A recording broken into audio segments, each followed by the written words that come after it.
Hello, I'm Sheikh Jalal Ahmed. I'm founder of Fat Cat Motorsports and soon to be a different company in a different location, very likely.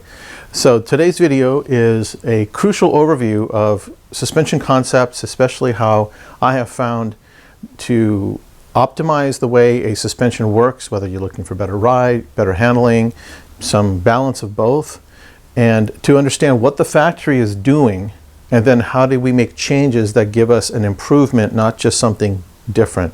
So it's very easy to change something without it being better. And you can see a lot of setups out there. I've done that myself. I changed this, that, spring, shock, turned up the damping, didn't know what I was doing and didn't have any guidance on really what to select and what concepts are really meant to guide the process. So that's what this video is. If you're interested in getting an FCM Elite suspension from me, I'm going to direct you to this video because this is going to be a overview that is going to help you understand concepts that you may or may not understand, and very likely there are certain things in here you're not going to have already known. So each element builds upon each other, from flat ride to understanding the dampers, how the compression rebound relationship works, how the bump stops are engaging, then into the gas force, and then some high frequency filtering. That's roughly the overview of what I'm going to be covering, are these 4 points. I'm going to go into them in a little bit more detail. So if you're wanting to do consulting, you need to watch this. Otherwise, when you call and talk with me, you'll get about 15 minutes max free, because that's part of the Ride Harmony survey. And then if you want to go beyond the 15 minutes, I'm going to say you need to watch this, or you're going to have to pay. Well, you're going to have to pay for consulting one way or the other. Either it's a 30-minute consult, if we can be very targeted. If it goes beyond that, it's going to be an hour consult, which is $250 currently. In 2025, it's likely going to change. So I want to give value to a general viewer, somebody who's interested in suspension concepts and understanding how to make proper changes. Also, if you want to, I want to give value to a potential customer, whether you're a consultation customer who wants to make your current setup better, or maybe you're looking to make a setup that's, maybe you're another part of the world that they don't have DHL that delivers to. I've shipped all over the world, so it's not a limitation. But maybe you want to work on something and you'd like to get some guidance, and you want to work with me to give you that guidance. So you can pay for consulting to do that. And again, this overview is going to be crucial. So this is required viewing, or you're going to be paying me past about 15 minutes. Anytime beyond that, I'm going to be much more stringent upon billing, because I'm getting more demand, I'm getting busier, and I need to be more efficient with my time. And I also know that having a visual and audio presentation is helpful to a lot of people, because just talking on the phone and me yapping is not always going to give the best result to you. So I want to appreciate how your learning style works. And also you can pause the video if you need to, take a break, come back to it, whatever the case is. Okay, so the subtitle of this video I can call "Don't Get Jerked Around." And I mean you. Don't let yourself get jerked around. That's what happens with a lot of factory cars, and especially a lot of aftermarket cars. What do I mean by jerk? I mean anything that makes your body suddenly change in a direction, especially up or down. I mean, if you're driving in a straight line, you ought to expect your vehicle, your suspension, to suspend you above the ground, to, if there's roughness, that you shouldn't be feeling every single bump and dip on the road, because why are you in a car? You could just walk and have a smoother experience just walking, versus being in a car that's constantly, doing this kind of thing, boom, boom, whatever, up, down, whatever. So you need to expect better ride quality from a well-tuned vehicle. And if your body is getting jerked around, it's not a quality experience. Objectively, it can be measured to be more vibration, more harshness, worse grip, worse lateral grip as well, because if your tires are not working in a straight line, how can you possibly expect them to work in a corner at their best? So the idea that I can deal with a rough ride in the street, so when I go handling, it's going to be tight. Well, you might keep the tire somewhat flat, but as you're cornering, the tire's rolling over and you keep it flat. But if the tire's bouncing up and down as you're keeping the tire contact flat, you're not getting optimal grip. So I've had to reprogram myself to understand that a measure of compliance and comfort and smoothness and suppleness is essential to get the most from the tires. whether you want just better ride or you want to build handling, which is like called the race synergy. If you start with ride harmony and then you build the racing synergy on top of it. So factory suspensions create what's called flat ride. That has to do with the front and the rear spring relationships. And I've got some samples here. Let's see how much I can show. This is a Porsche. This is actually from a Porsche Cayman. So here is a front strut assembly, and sometimes pictures are worth 1,000 words. A little dusty. So this is a spring, okay, a standard coil spring, and in fact you can see this little bump stop on top of it. And this is a good illustration of the idea of, well, that gets into the second and the second part, part two. But essentially what flat ride refers to is that you have a front suspension and a rear suspension. Okay, and so the front is going to see a bump or dip first and start to oscillate, and then you cross the wheelbase, and then the rear sees that same bump or dip, and then so the front end starts to move, but then the car has to travel over to where that bump is, and then the rear sees that same bump and it starts to move. So now you have the front and the rear that are in a different relationship in terms of how the springs are reacting to the road and also how stiff or soft they are relative front to rear. So what flat ride refers to is that the rear is actually a little bit higher oscillation period than the front. So when the car is traveling this way, the front is going to be a little bit softer and the rear is going to be a bit firmer, so that when you go over a bump or dip, it has this cancellation effect. That's what flat ride means. It's such a crucial foundation. It really is, as I have in my notes. I took a whole ton of notes today and I'll be putting this into a blog as well, but it's a foundational concept. It's really the crucial element, the most essential element of making the car work. Because if you have the opposite, and this is actually why I say here factory suspensions create flat ride sometimes. Well, what I mean by sometimes is that based on how the shocks are tuned, the shocks or struts, say, and then here's your bump stop, which we can pop this out of its holder. That actually is half the bump stop, but this little piece here, this little rubber compressible piece, squishy, that's the bump stop, and that's going to be sitting on the shaft. And that's, people usually think, oh, the bump stop's there to protect it against bumps. Well, that's part of its function.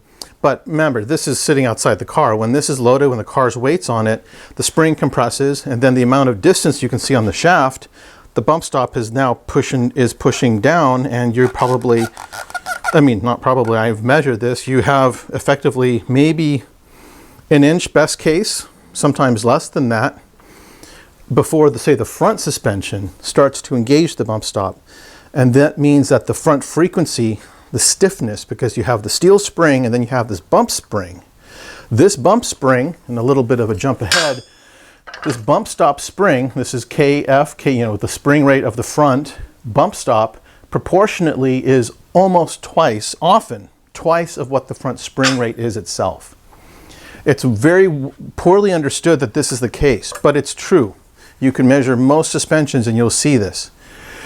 The factory does this to make the cars for various reasons, and I understand why they do this. It's not a critique on them, because they have to build a mass-produced suspension that's going to make most people happy. It's going to keep people safe, especially a novice driver, that if they're driving the car down the road and if the car starts to get out of, loses grip, it's going to tend to just push straight. Whereas if you're a performance driver and you get the car and it starts to lose some grip, you'd like to maybe have it rotate a little bit, so then you maybe have to countersteer into it. So that's more of a high performance application, maybe a bit more advanced driving. So for an enthusiast or a racer, flat ride, which is the foundation, helps to keep the car to settle. And also, in fact, it actually helps the car to want to rotate, because the rear frequency being higher, it makes the car more playful. It wants to dance better.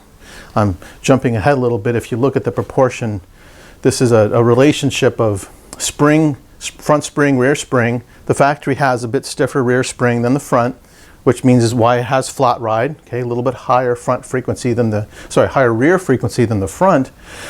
But the front bump stop actually dominates. I mean, that's why when I have this here, this point here is what's actually dominating is this front bump stop becomes what the car just kind of buries into, combined with the fact that most factory dampers, especially in the front, they're usually pretty soft. I mean, this is easy to compress, and then it's not as easy to extend typically, especially as you get to higher frequency. So the front suspension is designed to have the shocks compress quickly, but then to extend slowly. So that's what I mean by the compression relationship, compression and rebound. I can draw a quick little dyno graph here just to kind of illustrate what that looks like. So often a factory compression curve is more like, this is the force versus the velocity. So usually the compression, which is this upward part, versus rebound, meaning if you're pushing down, the shock is pushing up. It's resisting that downward motions. And then the opposite, if you're extending it, it's trying to pull down, or it's trying to keep itself down in the travel. So I think of this as a positive force. These are positive values here, and these are negative values. So a typical factory car is going to have the front be softer than the rear, and as I mentioned, that it tends to jack down because the rebound force is fairly high. There's a lot of force pulling the car down, and then the compression force is fairly low, so it's not resisting as much. That's what I call NASCAR style. I don't think I actually put it on the board yet, so I'll do that right now. This type of behavior is NASCAR or circle track. It's this jacking down, rebound biased. Whereas something that is a bit more sophisticated, and in fact I have a short that I will be releasing sometime soon, is going to have actually more compression and typically less rebound. So, or not necessarily more rebound than compression. It's going to have similar compression to rebound, and that's what a more rally style, a rally car setup is going to be like, where it's keeping the car up in the travel. Usually if you're buying a non-sport suspension, something that is, say, a standard Volkswagen, Golf, Jetta, or non-sport model of whatever vehicle you're getting, I mean, if it's already a Porsche or a BMW, you're pretty much out of luck. Almost everything from the factory is going to be NASCAR style, rebound biased. There's a video that I did with Andrew Farkle on his YouTube channel talking about the BMW M2 Coupe, and I have some great dynos and some great information posted there, so I'll make sure to put a link here to his video where it's his video but we did it together to collaborate. And the factory BMW in the front does exactly this. It's similar to the Cayman 911s. Almost any sports car or any sporty tuned car is going to do this. It's going to pull the front down, and then when it gets that, when you get the combined bump stop spring rate, you get the combined rate of the main spring plus the bump stop spring. This flat ride, what started as flat ride, like as I said, something in the 1.3 hertz front, 1.5 hertz rear, kind of a common oscillation period. That now, because of the big contribution of that front bump stop, this is the other section, which I can't really get out maybe I can. So the front bump stop here, here's the full section of bump stop coming out. The effective contribution of this long bump stop, 60 something millimeters long, as you start to really get into it, the two pieces. Bump stops also age over time, so it's quite likely that this was still in one piece. I just kind of sheared it, but the contribution of this ends up being 200 or so pounds per inch typically in the front. That's why I have this graph over here. Relative front bump stop contribution versus rear bump stop contribution. So the front is often in the range of 200, 250 pounds per inch. As you start to compress it, that's very common, where the rear is going to be 100, 125, something like that. So this is, say, 100 pounds per inch. So you have this very strong bias toward the front in terms of the bump stop stiffness. So the main spring gives you flat ride, okay, 1.3 hertz, the oscillation. The rear spring gives you also flat ride, but because there's not a lot of travel between when the front bump stop engages, and again, that's how the factory builds in this understeer. Now you add in, if the factory spring was maybe, and it can vary, but say between 150, well, even sometimes 100, but say 150 to maybe 200 pounds, depending on how firm it is. Usually it's in the range of almost 125 to 200. Yep, I've got my mic on. Yeah, this should be working. Then you get almost more than double contribution. I mean, really, usually the front springs are quite soft. So it's more like this 125 to maybe 150 range.